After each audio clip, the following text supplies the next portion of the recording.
Thank you. So, twist going that way.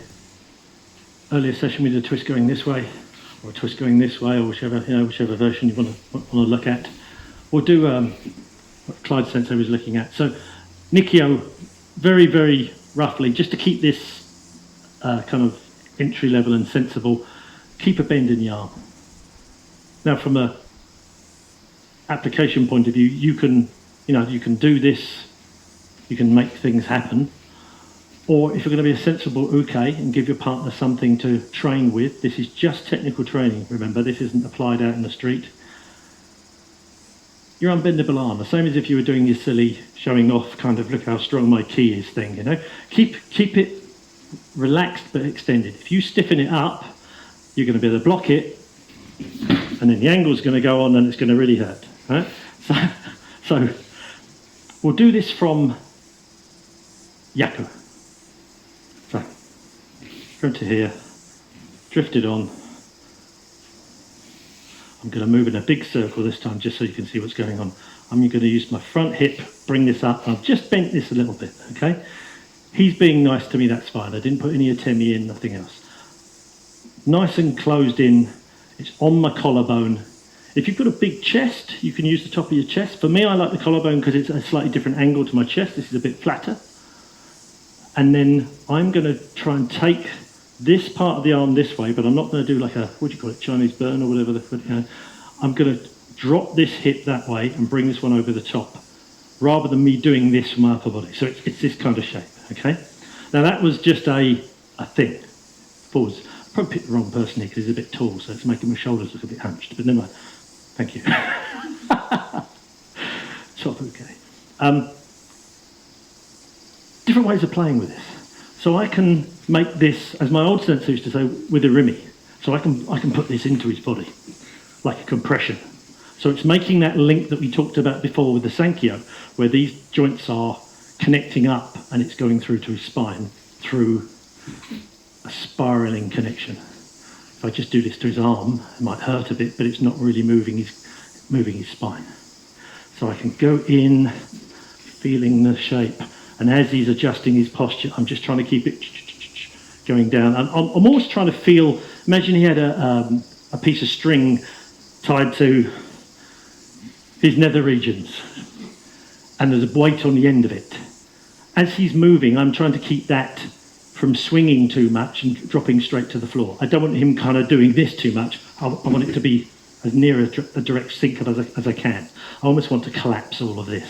And obviously you've got to destabilize the base to do that. But so I've got this shape here. I can make the Urimi version, the compression. Now, there's also a version where I'm kind of extending these joints out.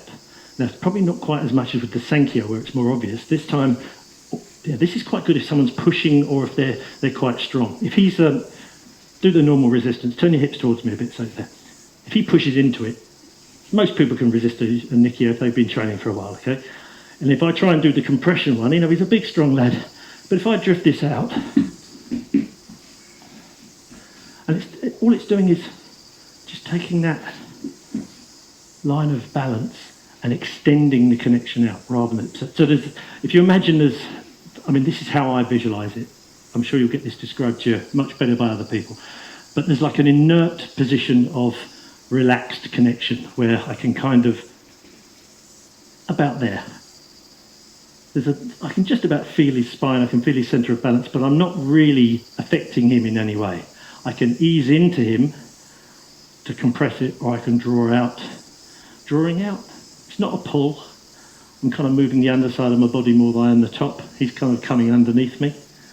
One sensei I used to know quite well in the UK used to talk about making people's knees collapse, which I think is his semantics for the same thing. But I'm not pushing down on your arm hard, am I? No, okay. Now there is a third one, and please be careful, especially you newer guys, where you're going to go through and you're going through underneath. So especially if you get someone that drops their elbow, turn your hips towards me again, and go strong. Yeah, you get this kind of blockage.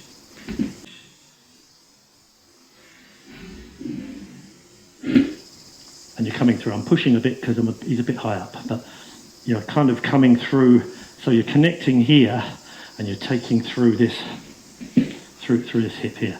It's useful in some situations, probably not the best person to demonstrate on, but if you get someone that kind of, just in posture for me and drop your elbow. That's it. Now load up your hips so you're nice and solid. That's it. Now don't put pressure into your arm.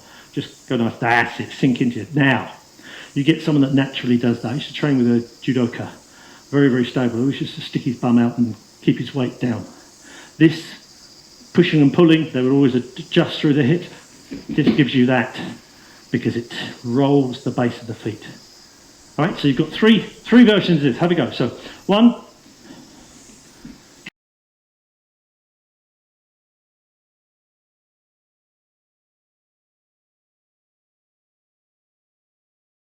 Connect and compress through. 2, draw slightly out.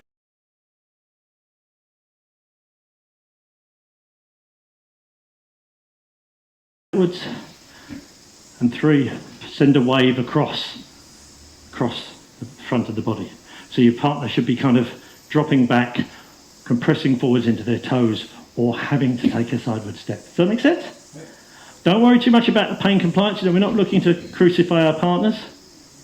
Keep your alignment. This has still got to be, you can put NIKYO on this way, but it normally means a secondary movement afterwards. You've got to somehow link this up to the spine. Have a play. Have a go. That's your mistake.